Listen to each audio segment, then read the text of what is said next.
Bonjour, bonsoir, bienvenue au premier grand rendez-vous économique de l'année 2025. Il faut signaler que ça fait 30 ans qu'on organise cette émission, mais c'était particulièrement le 2 janvier, donc 1995 avec le Sud de la Tour, le tout premier. Et dans les années 2000, avec Henri Bazin, on avait invité le grand architecte de la nation à participer avec nous. Donc, vous voyez le décalage, mais c'est toujours très intéressant d'avoir des idées. Ce qui se passe en politique monétaire et en politique fiscale. Mais on dit en général que la politique fiscale vient avant la politique monétaire. Et c'est ainsi que nous allons avoir aujourd'hui, ce 1er janvier, le ministre de l'Économie et des Finances, M. Alfred Bettelus. Merci de répondre à notre invitation. Merci de m'avoir invité. Et ça fait 30 ans, j'étais auditeur, spectateur, pour suivre vos interviews avec le gouverneur de la Banque centrale et le ministre des Finances. Maintenant, je suis de l'autre côté et pour participer avec vous, présenter le bilan de 2024. C'est un honneur pour moi.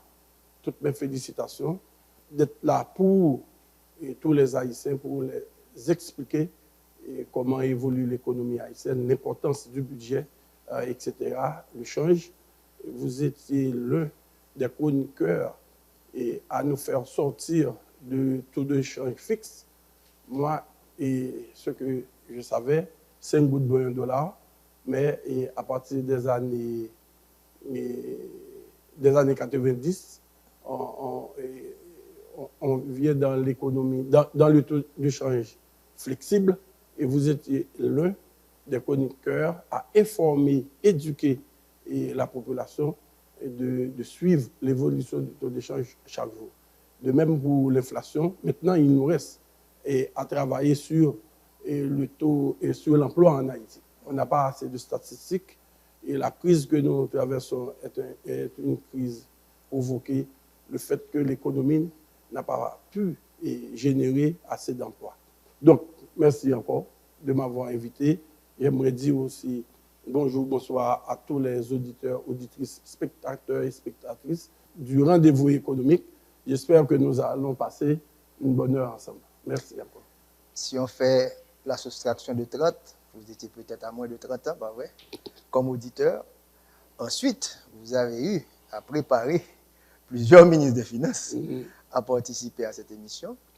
Vous avez aspiré à occuper une fois ce siège pour avoir les feux de l'actualité sur vous, pour nous dire qu'est-ce qui s'est passé pendant l'année, même si ce n'est pas votre mandat, les perspectives. Qui est Alfred Bettelus? Donc, je crois que vous pourriez me présenter. Bon, moi, je suis un fils d'Haïti. J'ai étudié en Haïti. J'ai fait mes études universitaires au CTPEA. J'ai eu la chance de fréquenter cette prestigieuse école qui enseigne l'économie et la planification. Et je suis de Petit Goâve. Je suis un sportif. J'ai ma propre équipe de volleyball qui a brillé dans le temps en Haïti. Et Dado Jamba a eu à dire, et le Petit Goâve est le paradis du volleyball haïtien. Et moi, je suis un passionné de sport, de lecture. J'aime discuter de politique, d'économie. Je suis un homme ouvert. Je parle à tout le monde, à Dieu et à Satan. Non, effectivement, je suis un homme ouvert, et vous le savez, et je continue à l'être. Moi, en tant que ministre de l'Économie et des Finances, je suis ouvert à tous les critiques. D'ailleurs, je reçois des notes, des messages sur les actions posées par le ministère des Finances. Prendre ce poste en ce moment, après avoir eu une longue carrière au niveau du ministère, le timing, est-ce le bon moment? Parce que c'est une situation extrêmement difficile, catastrophique. D'ailleurs, on peut nous montrer un graphe, ça fait déjà 6 ans qu'il n'y a pas de croissance économique dans ce pays, faible pression fiscale. Comment peut-on prendre un tel poste à un moment aussi difficile de la nation? Et il n'y a pas de moment. Et on est préparé pour faire face à toutes sortes de situations. Et au CTPEA, on nous a enseigné, il y a des cas d'études, et ensuite, j'ai fréquenté toutes les centres de formation du Fonds monétaire de la Banque mondiale, on vous prépare à faire face et à travailler sur n'importe quelle situation. Donc, effectivement, tout économiste aimerait bien être économiste et ministre de l'économie et des finances dans une autre conjoncture. Bon, si c'est cette conjoncture, si c'est durant cette conjoncture, on fait appel à moi, à ma compétence, je suis prêt à faire tout pour sortir l'économie haïtienne de cette dynamique de croissance négative.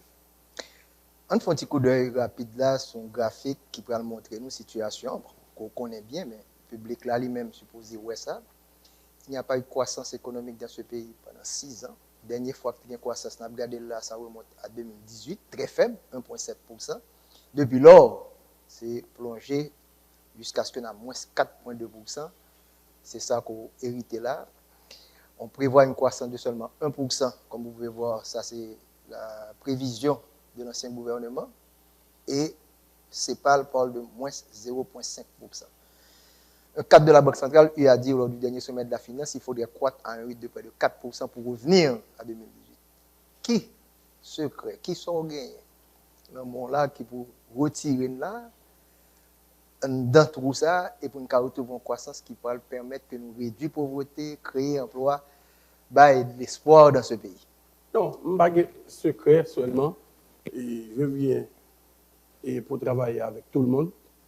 Il y a un problème qui est manquer confiance. Et nous sommes là pour travailler et générer de la confiance. Dès que vous avez confiance, vous pouvez jouer un investissement pour le prendre. Mais on ne pas dit, effectivement, il y a 6 années de croissance, mais c'est 6 années de crise. Oui. Et c'est 6 années de difficultés de toutes sortes. Nous avons d'abord 2018, le pays loc. Ensuite, nous avons Covid 2018 et 2020 et la crise sécuritaire 2021 et 2024. Et d'après ça, moi-même, je suis un grand observateur de l'évolution de l'activité économique. Ce n'est pas essayer, ministre de l'économie et gouverneur, qui était précédé mieux, et pas essayer ou pas essayer, mais il y a un peu de difficulté.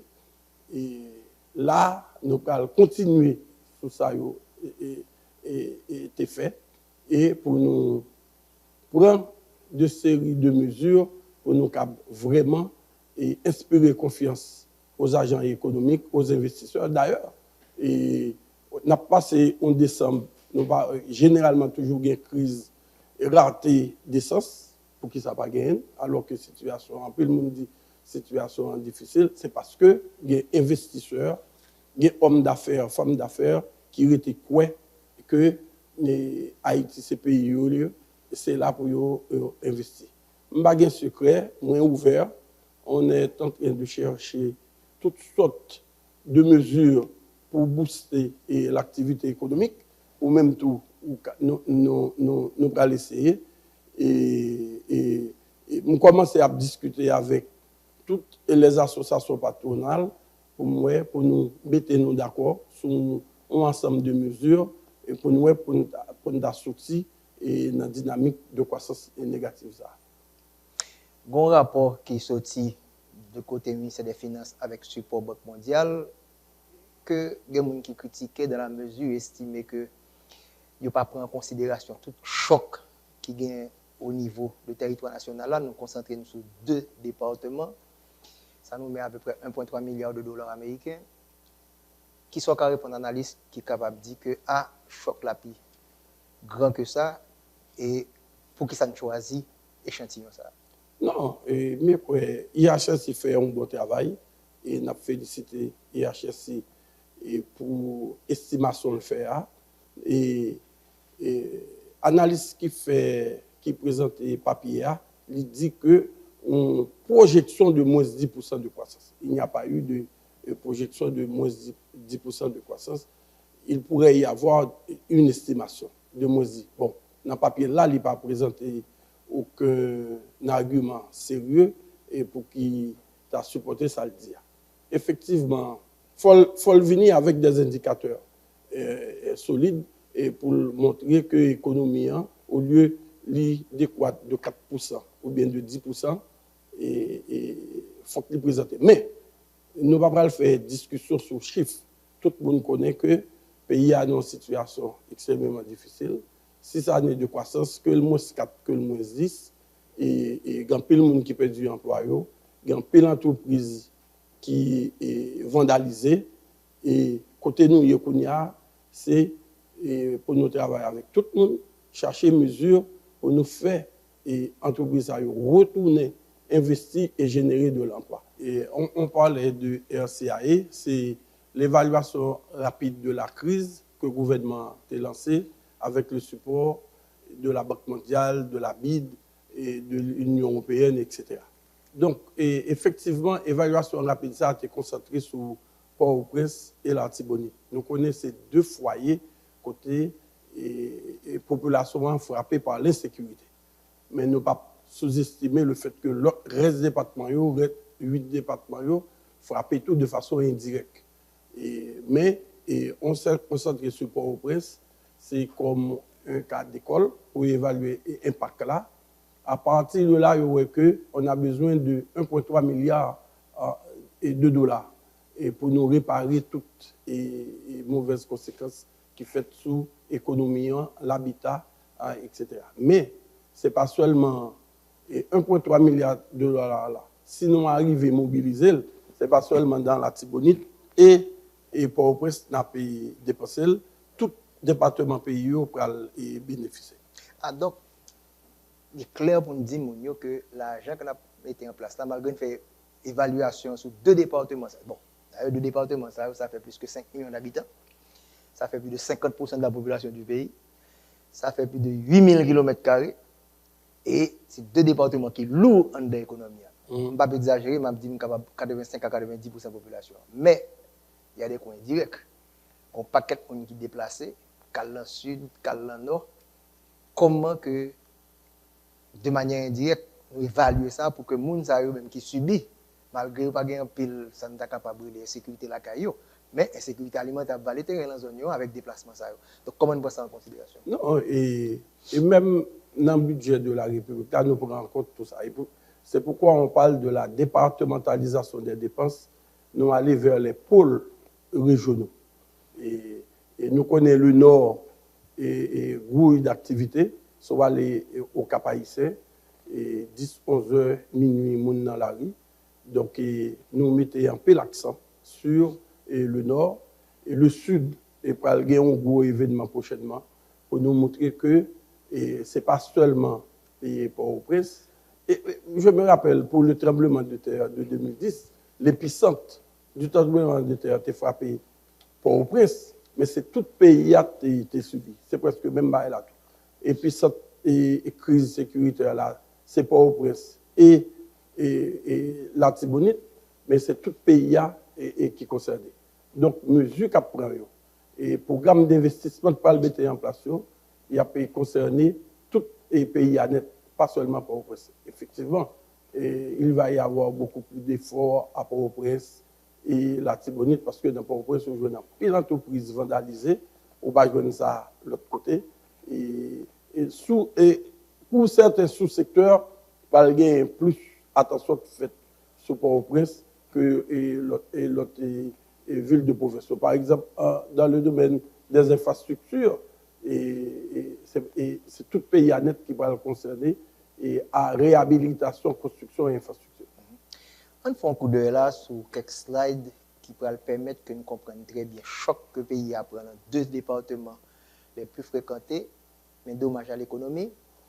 Le mot que nous voulons utiliser, c'est ça, le contrefactuel là. Si nous regardons bien, si l'économie n'a pas subi tout choc qu'elle a là, nous avons une ligne qui est en ligne là, c'est là que nous avons. Bon, en réalité, nous sommes en bas, donc nous avons un écart, gap qui existait entre 2 parties.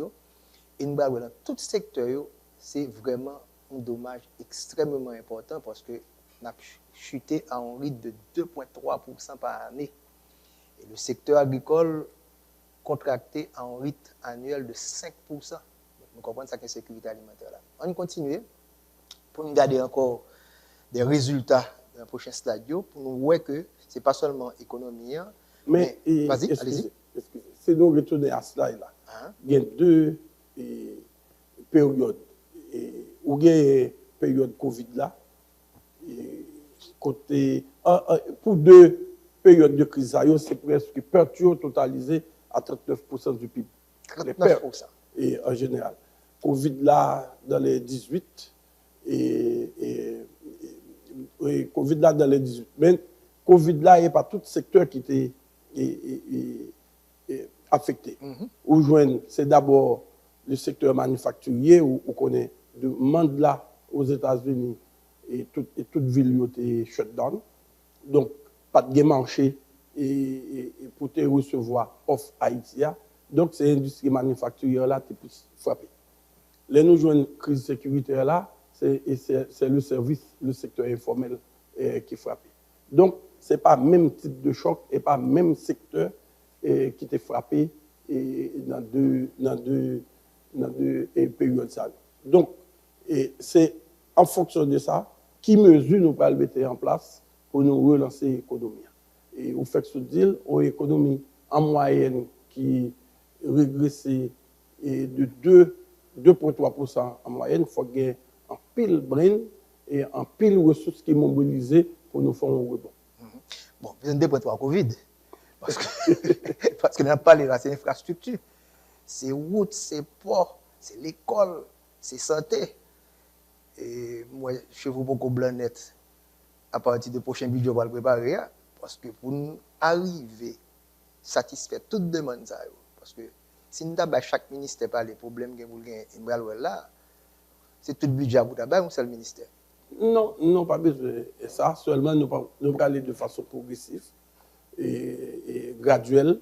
Et nous connaissons l'économie haïtienne, et c'est plus effet d'entraînement nous allons chercher.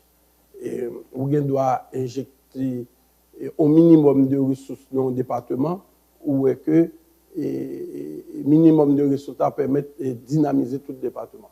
Simplement, pour nous joindre impact là, et nous aller vers les départements, nous allons concentrer nous dans Port-au-Prince.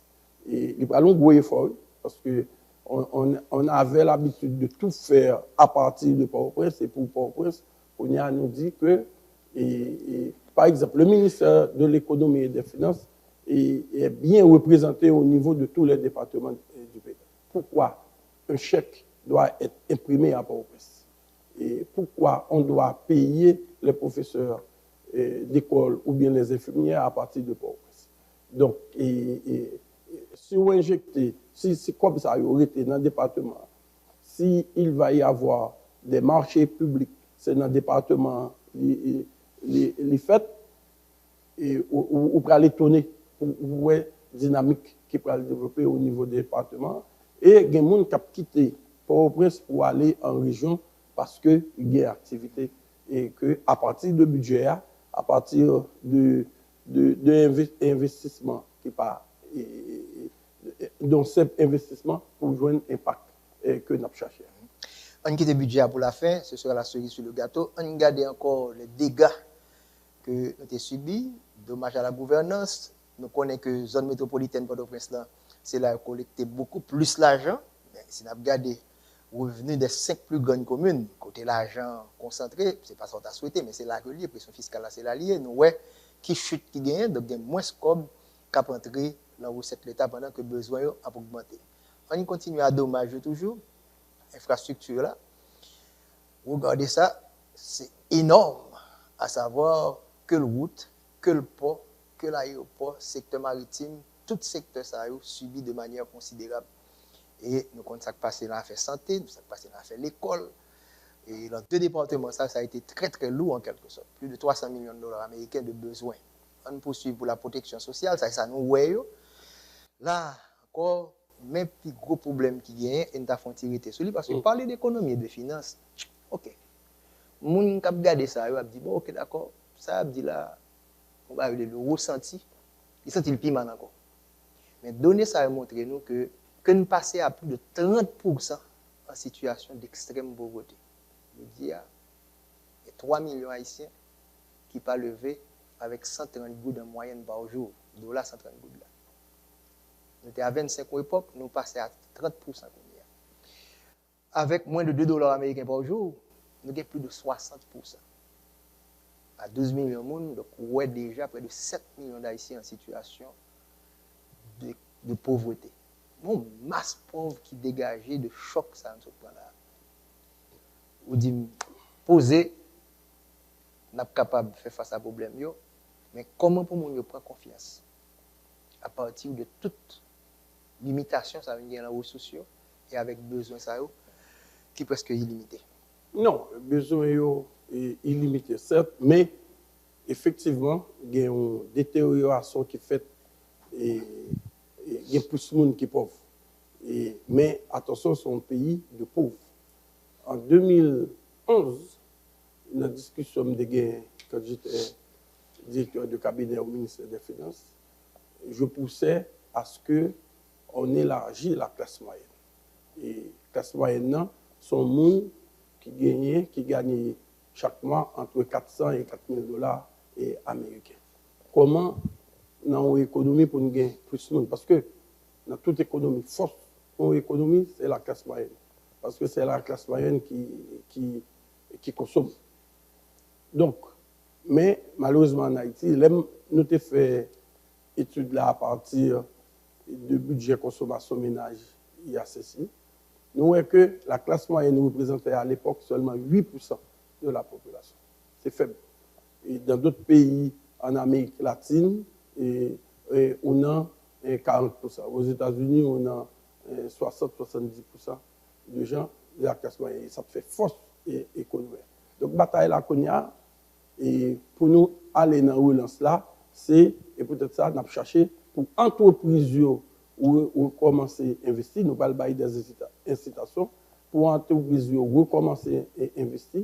Depuis qu'ils ont investi, et c'est emploi. Un monde qui fait partie de la classe moyenne, c'est ou bien ils sont salariés, ou bien ils ont un propre business. Donc, automatiquement, nous avons incitation, nous allons gagner plus d'emplois créés, et nous allons gagner plus de consommation. C'est un casse-tête lié. Il suffit de réfléchir un peu pour nous trouver les bonnes mesures et ce qui est plus important, il faut nous cibler, il faut que nous fassions ciblage.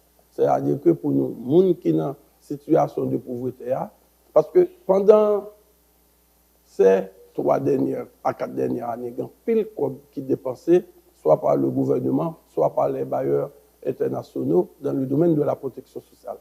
Mais une grosse faiblesse, nous, c'est une question de ciblage.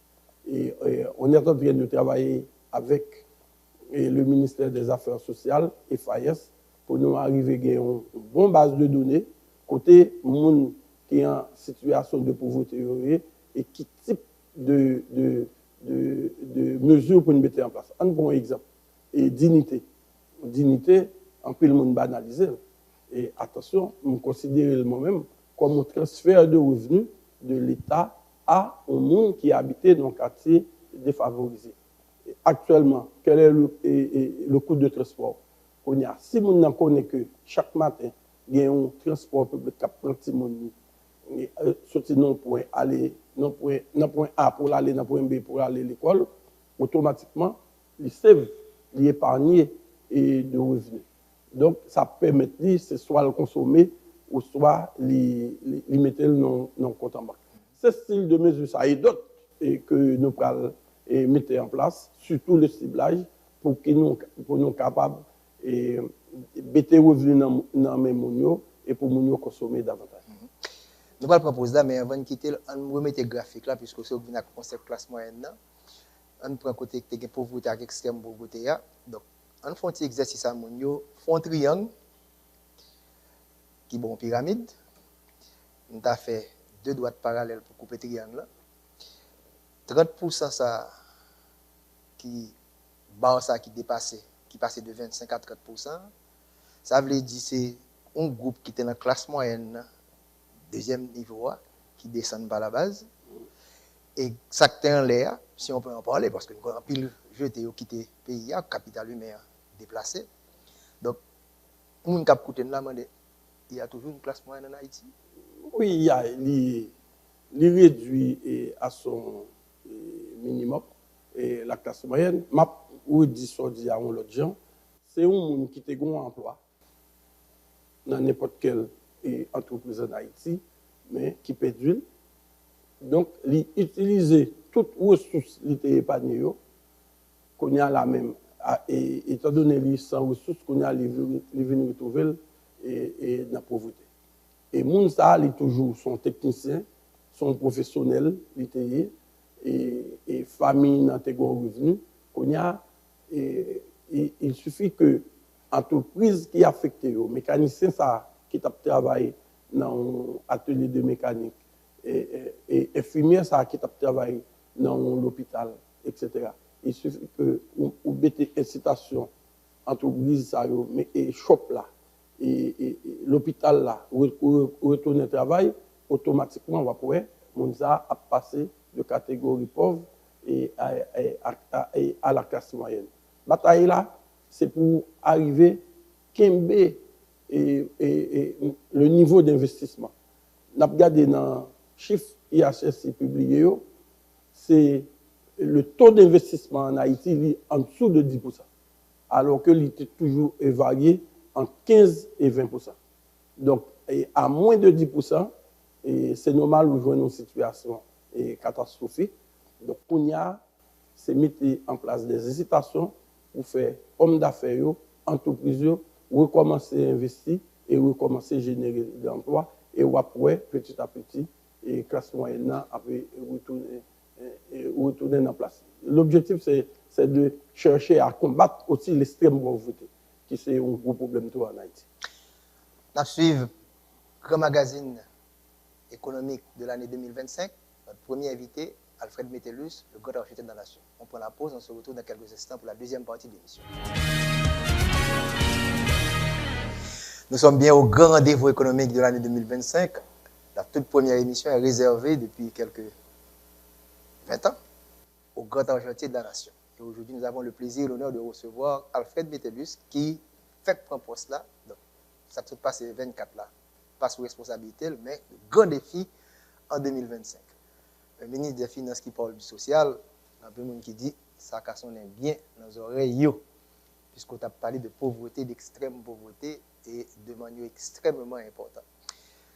Voilà la situation, côté que vous retrouvez avec un budget que, pas qu'on ait 3 mois que nous mettons en place, un décret budgétaire, et il paraît que nous allons mettre un autre budget en place. Les chiffres sont là. Son budget de 324 milliards de goudes, ou bon 200 milliards de ressources domestiques, moins de 100 milliards qui venaient de dons, donc les dons diminuent considérablement, et financement nous dit que nous ne pouvons pas faire recours à la Banque centrale, donc financement, ce point ça a réduit.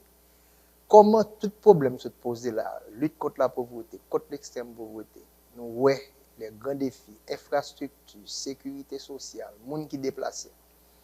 Comment nous allons arriver à un budget que nous avons nommé budget de guerre là, qui veut dire qu'il faut mettre la sécurité là.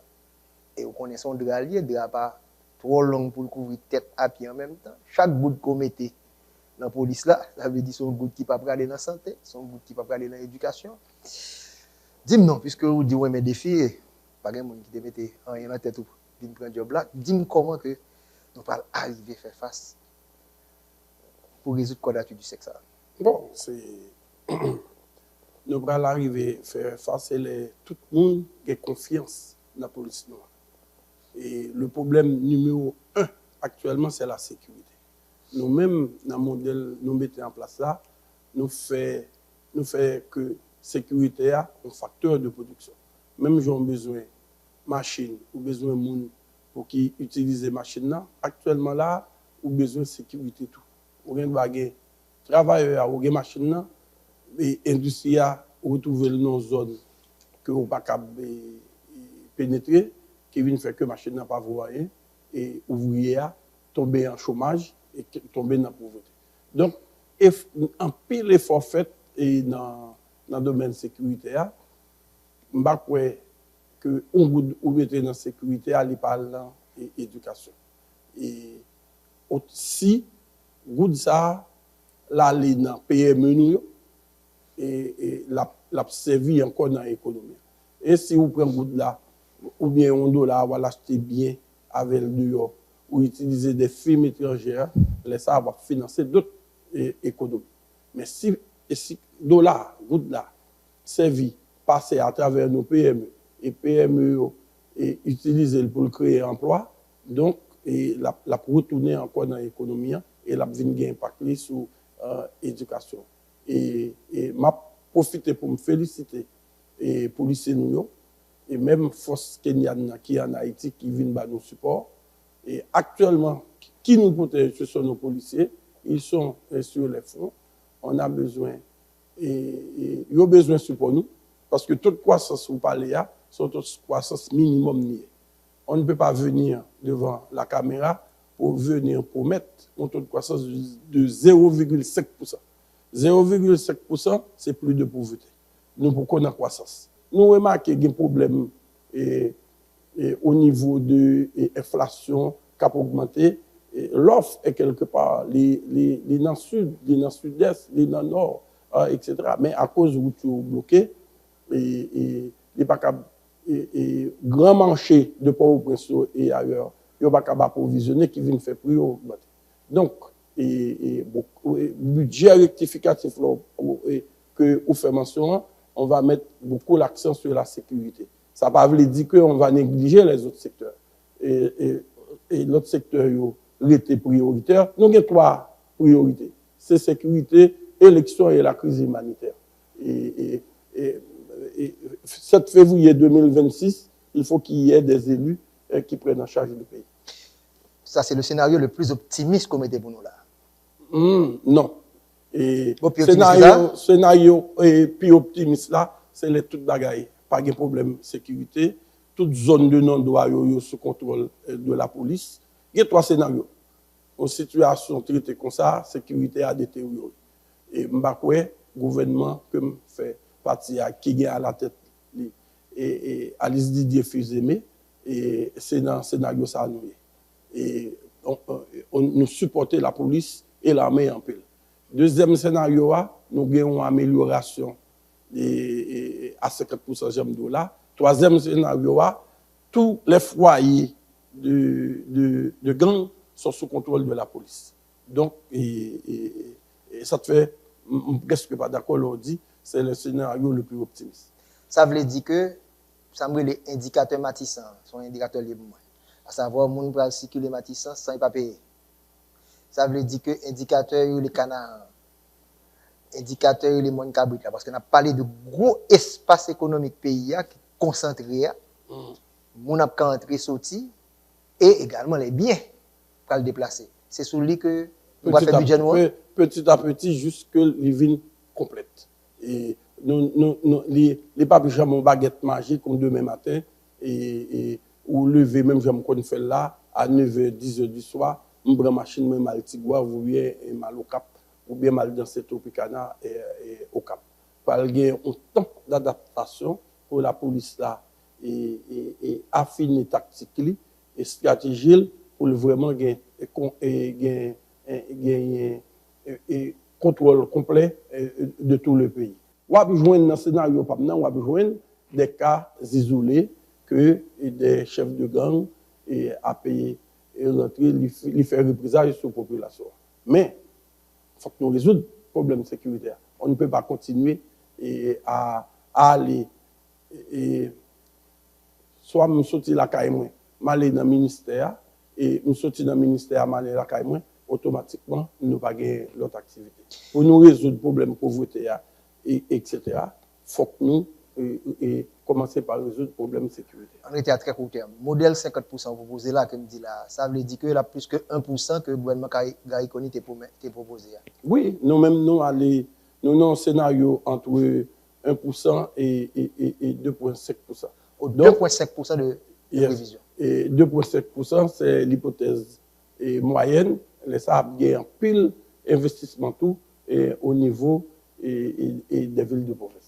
Moins 0,5% qu'on pense que c'est pas qui organisme régional, il y a toutes données Haïti que le fait, C'est le scénario le plus pessimiste? Le plus pessimiste, c'est ça, nous étions bras croisés. Nous quittons Bayo aller. Non, nous pas dans la dynamique bras croisés, 0,5%. Nous dans la dynamique supporter la police, supporter l'armée et nous demander aux populations pour continuer à supporter la police, pour la police dans une situation psychologique et pour et chasser les gens qui doivent chasser. Okay. On partage avec le public là encore quelques graphiques qui pour justifier, faire comprendre 2,5% parce que le chiffre ça est préforme dans d'elle, donc il va faire un peu le plaisir pour 1er janvier. On va regarder quel financement, mais plan d'investissement. On prend ça. Axe 1, axe 2, axe 3, axe 4. Une c'est gouvernance avec économie, une c'est infrastructure, une c'est pour les affaires pour protection sociale là, et l'autre là, il va représenter affaires sécurité. Donc, c'est plus ou moins une estimation. C'est ce même format PDNA, on pose disaster, nous dit bon, mais qui ça qu'on a besoin pour remplacer tout choc que nous prenons. Donc, on estime à 1,3 milliard de dollars dans les 2 départements les plus touchés. Donc, est-ce que fonds ça c'est une mettre sous table là et projection nous a parti de cette et c'est pas seulement une mettre sous table là, c'est l'estimation qu'on fait pour Port-au-Prince et la Tibonite. Mais bailleurs de fonds, il y a un programme régulier. Donc, ça, c'est un effort supplémentaire nous demandons. En plus, on peut trouver plus que 1,3 milliard. Et ensuite, il y a les ressources internes que nous allons ajouter sur les 1,3 milliard de dollars. Et c'est sur 3 ans, il n'est pas seulement son seul année. Et fait multiplicateur, nous parlons de tout. Effet multiplicateur $1 investi dans l'économie. Et c'est l'effet multiplicateur ça qui va générer de l'emploi, qui va faire PME. Nous-mêmes, nous faisons PME axe principal de l'intervention. Parce que on doit investir 1,3 milliard de dollars ça, et 1,3 milliard de dollars ça, ce sont des firmes étrangères, des biens étrangers que nous importons et que nous faisons venir, et il n'y a pas aucun effet d'entraînement sur le reste de l'économie. On a vu, après le tremblement de terre, il y a des séries d'experts internationaux et même des ministres qui en visitent en Haïti, et des fois, ils disent on ne voit pas 2 milliards de dollars dans les rues de Port-au-Prince. Nous ne pouvons pas remettre et pour nous faire face à même commenter ça. C'est pourquoi on met en place. On nous pensait que on va travailler beaucoup avec nos PME, les petites et moyennes entreprises et nos entreprises pour nous renforcer et faciliter l'accès au financement pour continuer à investir. Nous-mêmes, préoccupation, comment faire déplacer des biens de Jérémie au Cap. Et j'étais au Cap Haïtien, je ne vois pas les biens produits à Jérémie. J'étais à Jérémie, je ne vois pas la cassave. Où ça Dominicani? Vous comprenez? Je ne vois pas la cassave des Cap et du Cap, excusez, et dans les supermarchés de Jérémie. On doit travailler là-dessus parce que c'est plus et depuis nous travail et pénétration produits et sur tous les territoires, c'est plus revenu. C'est l'élargissement de la classe moyenne. Donc il peut qu'on a fonctionné en vase clos, chaque économie locale est fermée, n'est pas connectée. Yes. On a les là, où c'est pas les besoins, on regarde investissement. Mais comme qu'on besoin 1,3 milliard là, vous avez dit tout à l'heure, on va parler sur l'autorité ou qu'on va le porter plus comme. Si bah là, c'est pour lier 70 milliards de gouttes de budget national là porter là-dedans. Ensuite, il y a les 200 millions de dollars américains qui déjà là au niveau des bailleurs pour financement bailleurs. Bon financement secteur privé. Là, je prends 1,3 qui est premier bar là. Après, je prends 3 bars qui sont mi-temps. Mais ça me va chercher au niveau international plus de 900 millions de dollars américains. Qui capacité pour le gagner, puisque vous annoncez une conférence de bailleurs cap fait, pour aller pour retourner avec 900 millions de dollars. Non, bon, les bailleurs sont déjà sur le terrain. Ils vivent avec nous situation difficile que la famille fait face. Ils sont très sensibles pour nous à la situation de la famille. Donc, on va leur présenter un plan. Et dans le plan, on a gagné un ensemble de réformes qui touchent gouvernance et il y a un taux de croissance qui peut aller présenter par eux. Ils ont participé avec nous à la préparation bailleur. Et 900 millions de dollars, c'est le minimum qu'on va chercher. Mais, je ne vais pas oublier, je ne vais pas suspendre, les bailleurs ont leur programme régulier en Haïti. Maintenant, il ne faut pas le faire là, étant donné la crise sociale qui est là, c'est faire changer de protection sociale à investissement dans les infrastructures. Donc, il faudrait, les Sahara de nous tout, et il faudrait qu'on ait un plan, une stratégie, et depuis où nous sérieux, et il y a pas engagé avec nous. Maintenant, même j'ai une compétition au niveau secteur privé, il y a une compétition au niveau international. Monsieur Trump, qui prend le pouvoir là, a annoncé que il va mettre fin à la guerre en Ukraine. Il prend le travail du côté du Moyen-Orient. On va regarder les compétiteurs là. L'Ukraine, ce sera des milliards de dollars. Et si on va l'ajouter qu'on y a Syrie avec toute l'autre Liban, si toutefois que le plan Trump a réussi, il va mettre l'argent sur la table. Bon. Et je ne vais pas parler de Trump, seulement je parle de la communauté nationale. Est-ce que les compétiteurs, ça va pas... Je dis, c'est une compétition liée. Il suffit que vous cherchiez, mobiliser les compétences pour qu'il y ait d'eau, mettez en place la meilleure stratégie possible. Et donner au là, et on n'aura pas à inventer de choses nouvelles. Donc, nous connaissons ça, le président Trump dit, nous connaissons vraiment la guerre Ukraine et mobiliser en pile et ressources au niveau international. Attention, ce n'est pas un hasard. C'est l'effet, c'est l'impact d'une stratégie que le président Zelensky mettait en place. Et nous-mêmes tout, c'est une stratégie pour nous mettre en place, pour nous vendre un avenir meilleur côté Haïti débarrassé de gangs, côté l'État a plus responsable, côté n'a fourni de meilleurs services à la population et toujours prêt pour nous supporter Haïti. Pour finir la deuxième partie de l'émission, vous êtes un chiffre qu'on corrige là 2,5% au lieu de 1%. Bon, comme c'est les vœux, comme c'est le moment de participation 2024 difficile, le temps est des bonnes paroles, même si c'est espoir, qui t'a dit 900 millions de dollars pour chercher. La conférence t'a fait qui va pour une date? Et la fête entre fin janvier et février. Fin janvier, février. Qui t'a dit que budget rectificatif qu'on va le mettre en place là, ou capable de penser qui probabilité pour 900 millions de dollars?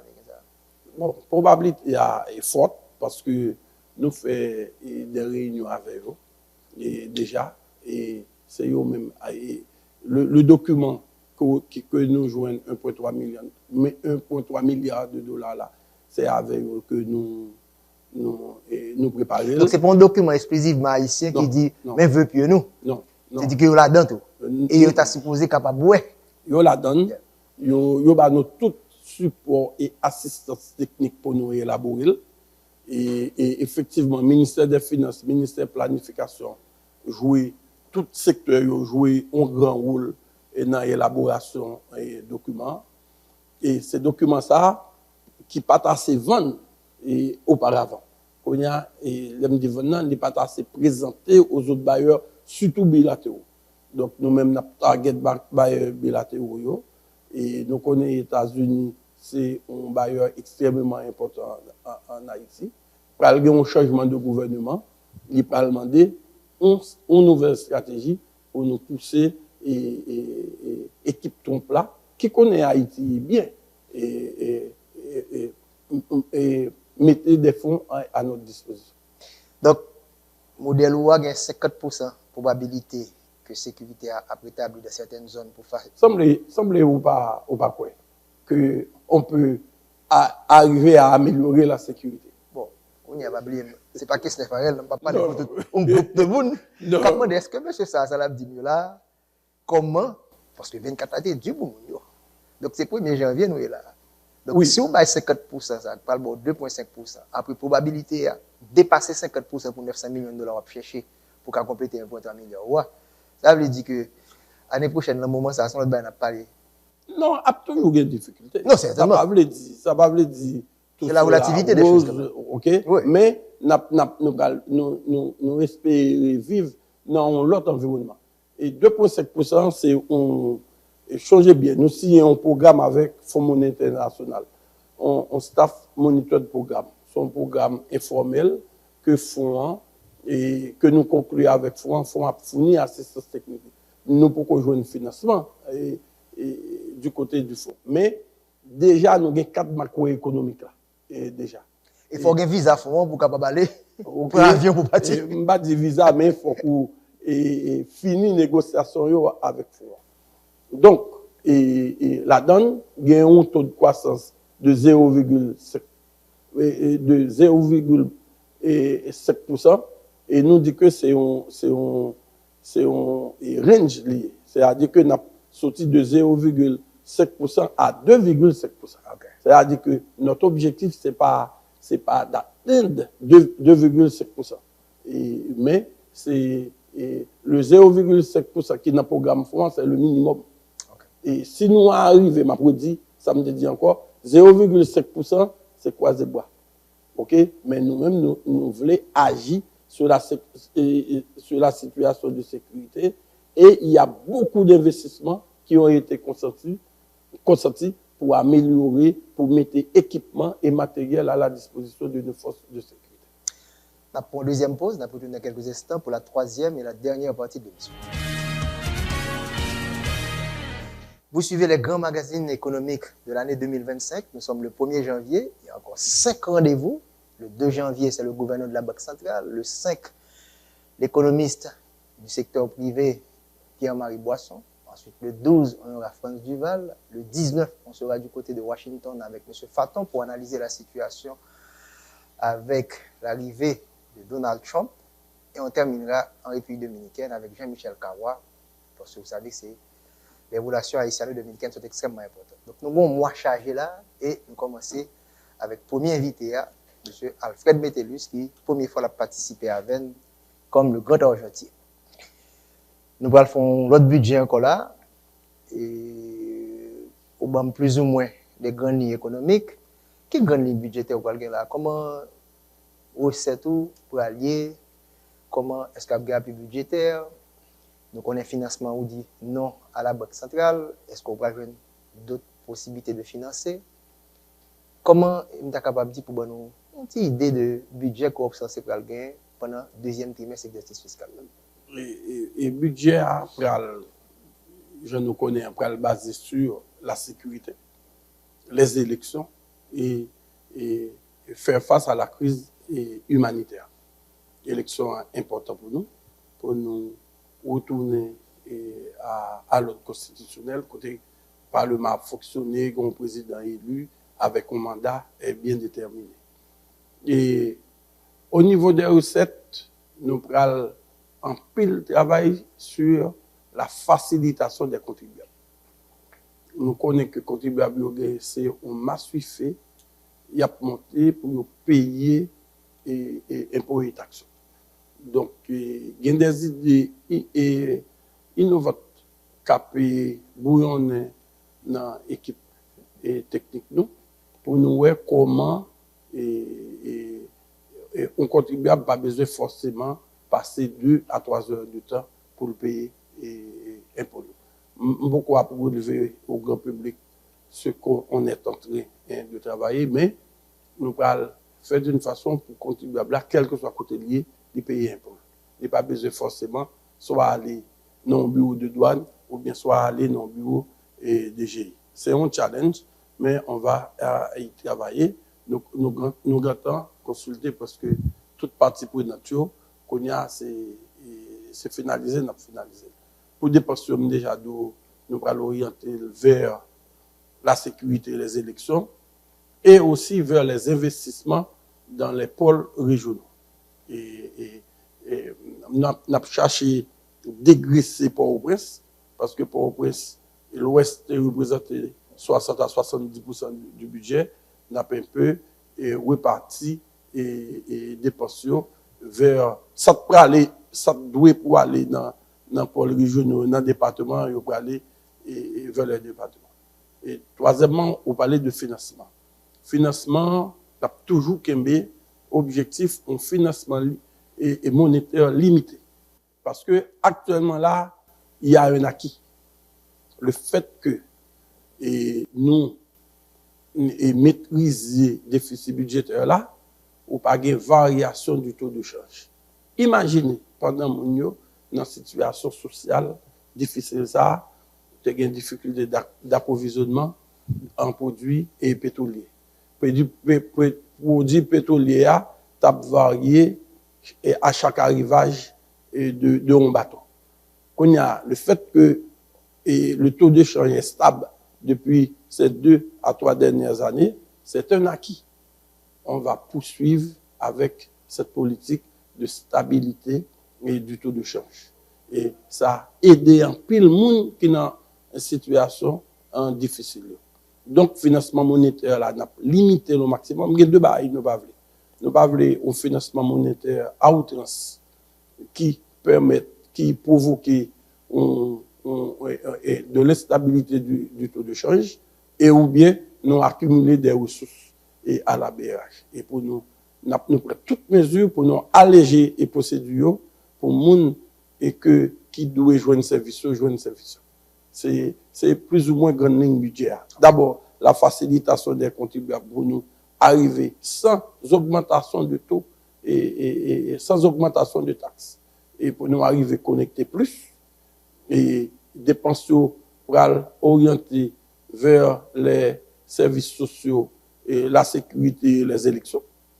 Et troisièmement, le financement monétaire sera limité, sera maîtrisé, et tout comme le déficit budgétaire. Maintenant, nous 1er janvier 2025, mais il faut nous comprendre que l'année économique nous a commencé, ça fait 3 mois de ça. Et 3 premiers mois, ce pas facile. D'ailleurs, on même hérité un problème dans la DGI, que vous allez résoudre. La douane a un problème. Comment on va le compenser? Parce que le premier trimestre, est très important pour l'État. Est-ce que perte ça que nous avons subi, on va gagner ça? Est-ce que nous avons récupéré pour nous soutenir? Parce que dit là, on va augmenter les ressources domestiques pour soutenir 1,3 milliard de dollars pour la santé pour venir dans le don. Parce que le financement, on va le 23, puisque si on retire la Banque centrale là, on va le prêter sur les marchés internationaux. Donc c'est 2 ça qui vont être importants comme ressources pour arriver à lever des défis. Oui, et effectivement, nous avons préparé nous pour nous aller sur le marché international à moyen terme. Mais l'autre fenêtre, si vraiment il y a besoin en termes de dépenses, nous allons aller vers les bons du Trésor. Que le ministère des Finances et BRH fait un pile effort pour nous arriver à développer le marché des bons.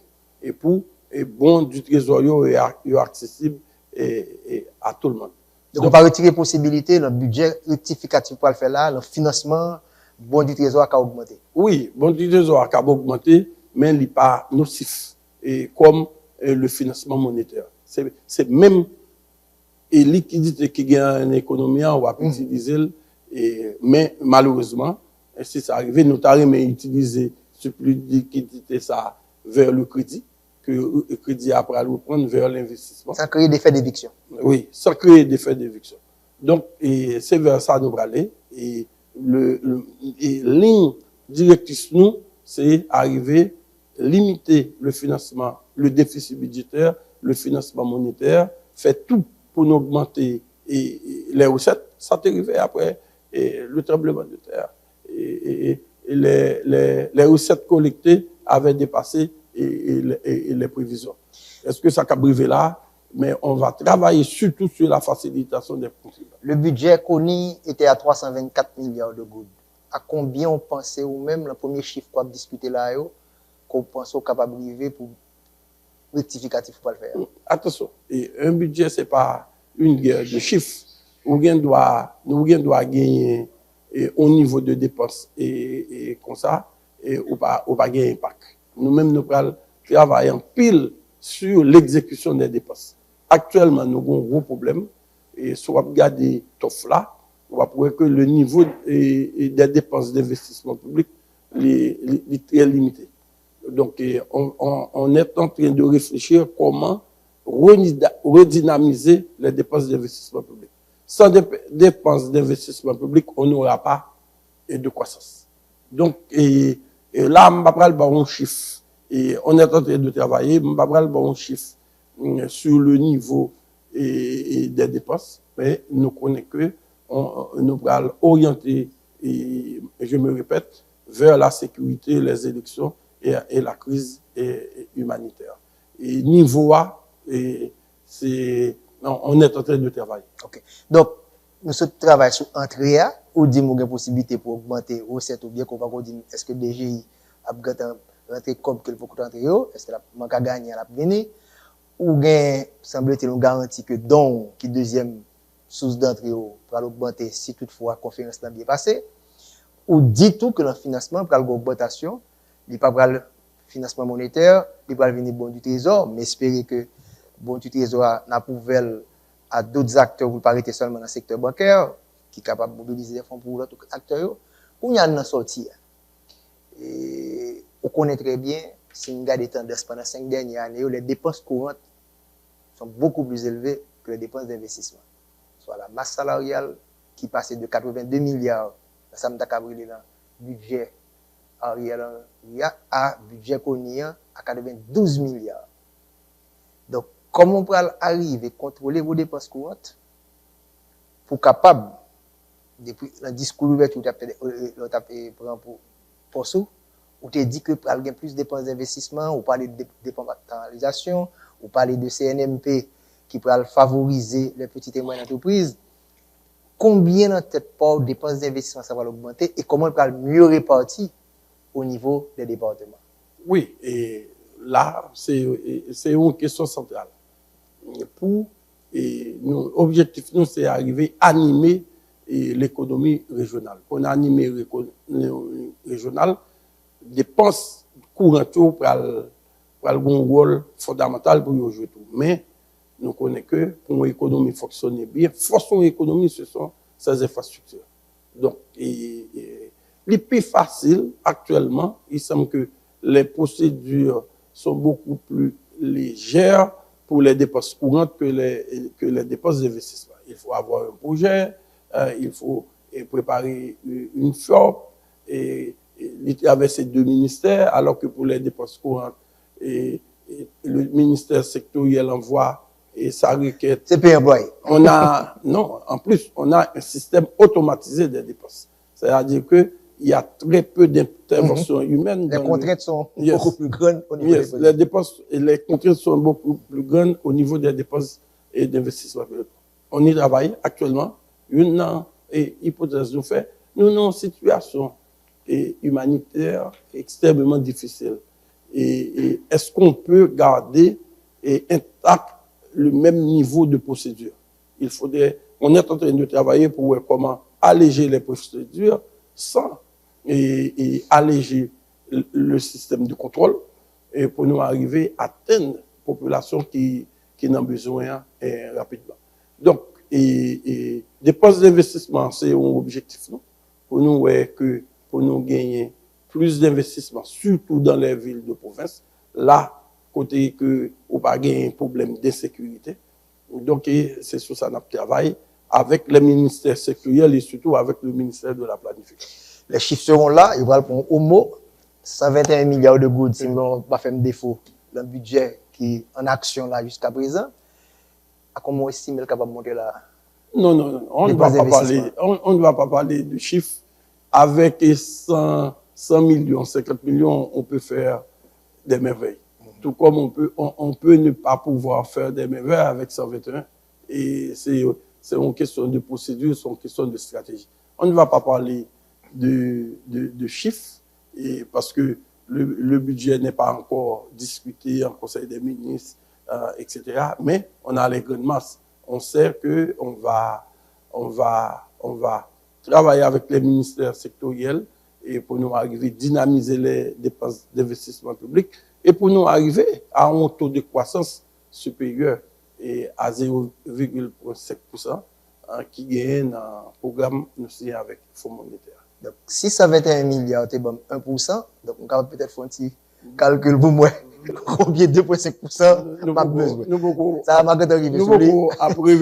Maintenant, deuxièmement, ça, ou dit le discours d'ouverture que les départements vont en profiter.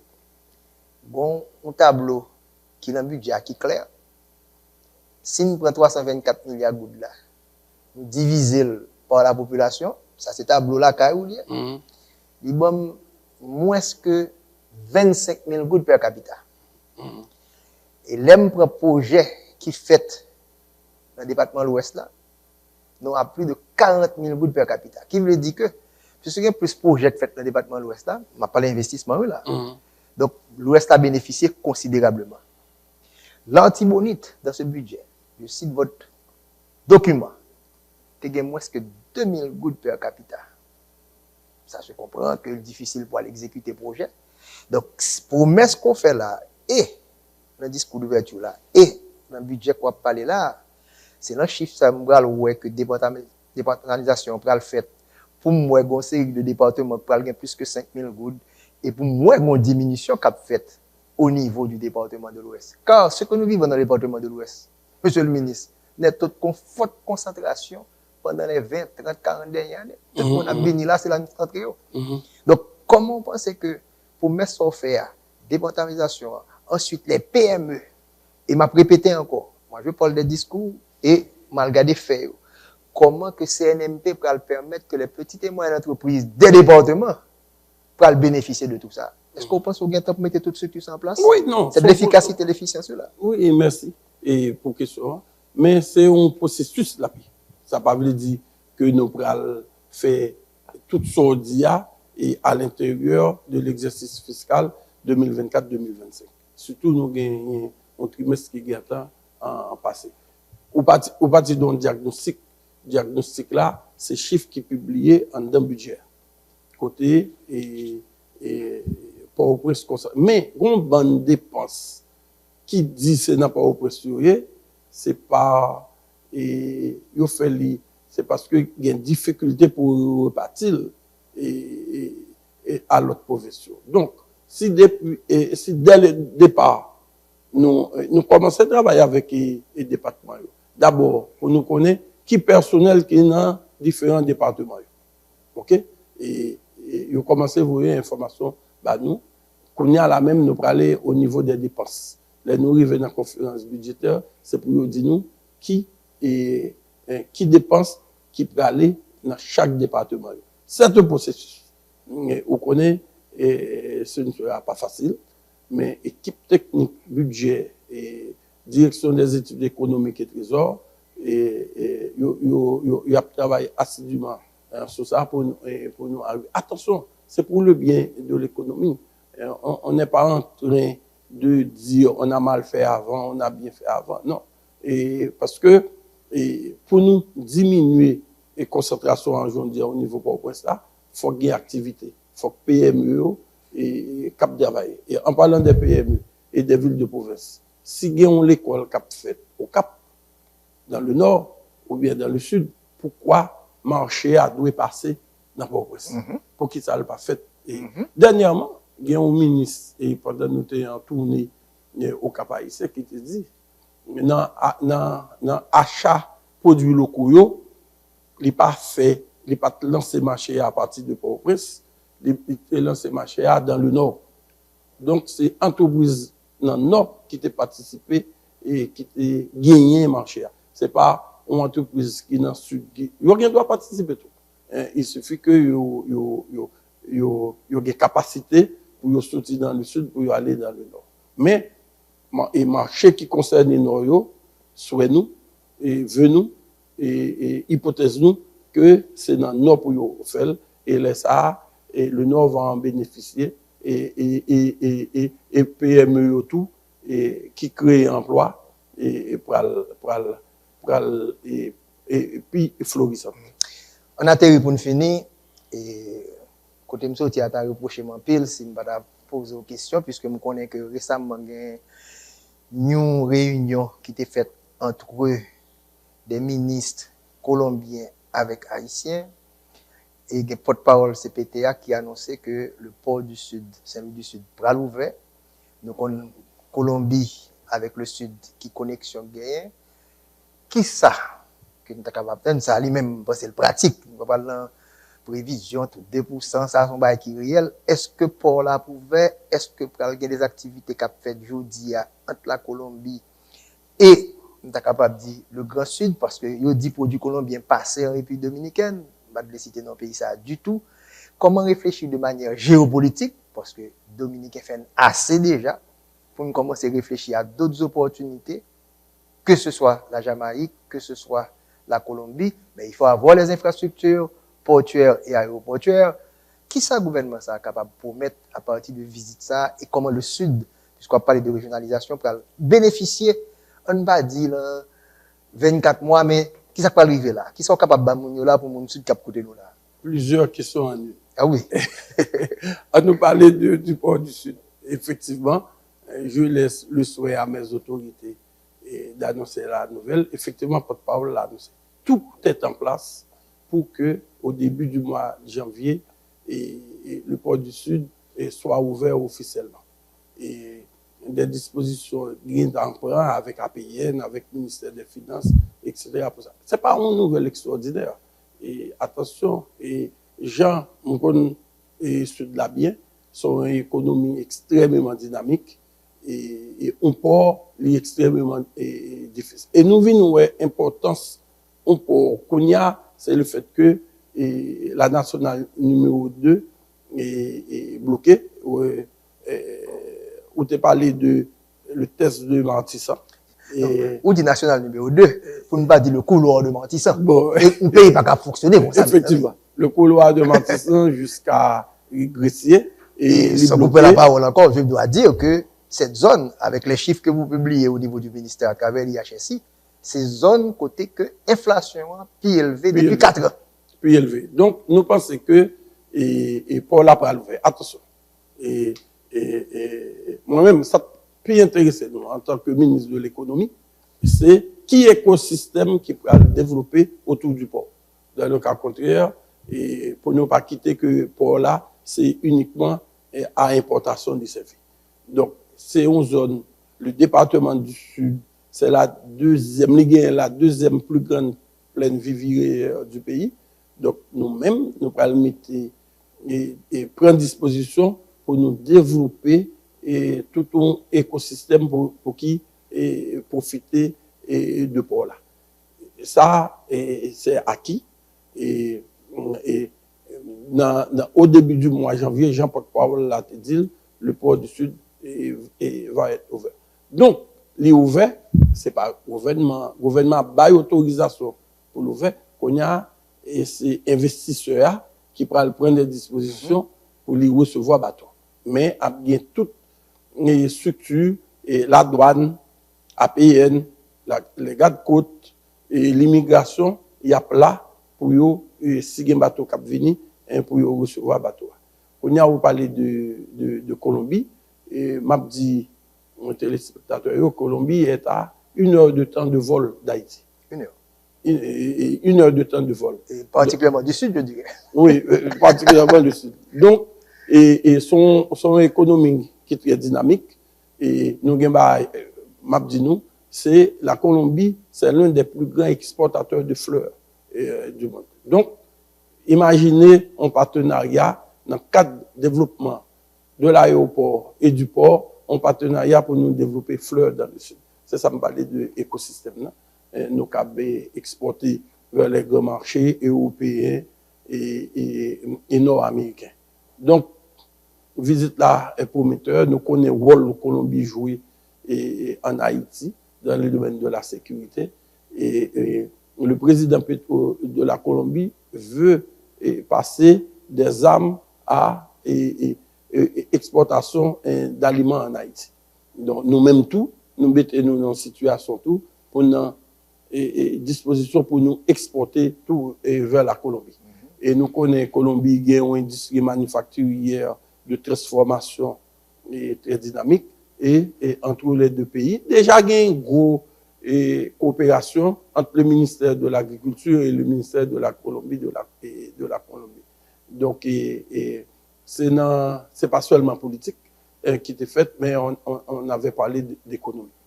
Et le port du Sud vient à un bon moment. Il y a une date pour pouvoir ouvrir? Pour pouvoir? Non. Pour fonctionnel, pardon. Fonctionnel là, il dépend de l'investisseur, du propriétaire. Mais pour nous-mêmes, nous faisons tout le travail pas nous, pour nous-mêmes,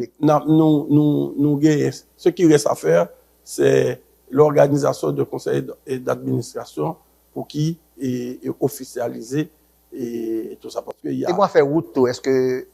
Et la route est déjà lancée. On est en train de réparer, de rendre et la route est utilisable à tout moment. Donc, mon studio, c'est avec investisseurs privés, pour parler qu'on y a, nous faisons. Non, investisseurs privés, peut-être, et avec investisseurs privés, je veux dire. C'est l'aéroport international? Oui, et dans la présentation, dans l'intervention, on m'a dit, le port et l'aéroport. Donc, l'aéroport du Sud sera agrandi pour joindre, pour lui prendre de avions qui est atterri, la limité, et encore. Et l'aéroport et le port n'est pas une fin en soi, une économie aussi dynamique que le Sud. C'est un moyen. Il faudrait certains moyens. Il faut aussi. Bon, on va travailler à mettre en place un écosystème pour que l'économie, les gens du Sud profitent à son maximum de deux infrastructures. Pour ne pas dévorer, moi, ça gagne dans lui-même. Non, le Nord, même là tout, il y a un pile. L'arrivée dans le Nord et avec l'aéroport et Sunrise, encore, on a profité pour nous féliciter, complimenter et Sunrise qui nous aide à diminuer l'impact et l'autre grande chaîne et ligne aérienne qui pas voler sur Haïti. Et Sunrise, c'est un gros secours lié et on a félicité. L'arrivée dans l'aéroport au Cap où je n'ai pas 10 avions et parking pour aller un peu partout en Amérique du Sud et aux États-Unis, etc. Le Nord bénéficie beaucoup d'investissements. Il y a actuellement beaucoup de bailleurs de fonds qui aller dans le Nord, c'est du Nord que il y a travail. Et on connaît que il y a une grosse inondation qui frappait là en pile. N'a vu et toutes ces parties nous bay monde qui frappait par inondation ça, mais le gouvernement mobilisé pour lui et atténuer l'impact et immigration et après résoudre le problème structurel que veut la guerre. Donc pour finir, bon dernier mot là parce que nous faisons pile promesse et j'ai envie d'inviter dictateur PNH là, on ne parler pour lui tout. Non, parce que le principal problème, c'est la sécurité. C'est la sécurité et nous félicité, nous connaissons fait un bon travail. Et le gouvernement, pour ne pas dire le ministère de l'économie et des finances, disposé pour travailler avec elle, pour lui mettre le peuple là en situation, mettre les investisseurs en situation pour investir. Et pour me terminer, je remercie pour l'invitation. Et je remercie tout caméraman, toute équipe technique là qui est là avec nous. Et surtout, je invité la population pour lui gagner confiance dans le pays et pour les supporter la PNH. Le problème numéro 1, c'est la sécurité. Le problème numéro 2, ce sont les élections. Et nous gagnons on l'a de temps très court pour nous délivrer et tout ça. Petit à petit, on n'a pas amélioré la sécurité, mais vers les élections, et c'est en février 2026. Il n'y a pas seulement les élections, il y a le référendum et la conférence nationale pour nous voter une nouvelle constitution. Est-ce que c'est une nouvelle ou bien on va avoir une nouvelle constitution? Et donc, on reste positif.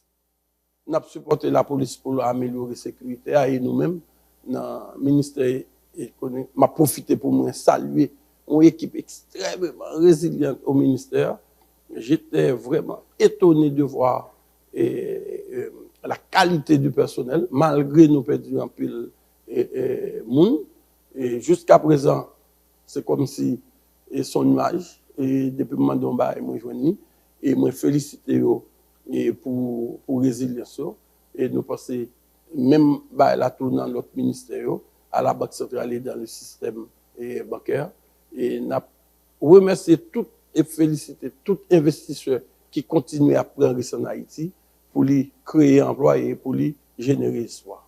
Merci. Merci beaucoup. Ce n'est que le premier grand rendez-vous. Nous sommes le 1er janvier. Demain, 2 janvier, on aura la 30e édition du grand rendez-vous économique avec la Banque centrale, le gouverneur Ronald Gabriel. Le 5, ce sera avec Guillaume-Marie Boisson. Le 12, Franz Duval. Le 19, on sera du côté de Washington avec Robert Fatton. Et pour terminer, pas le moindre, on sera du côté de Santo Domingo avec Jean-Michel Carwan. Ciao, à demain.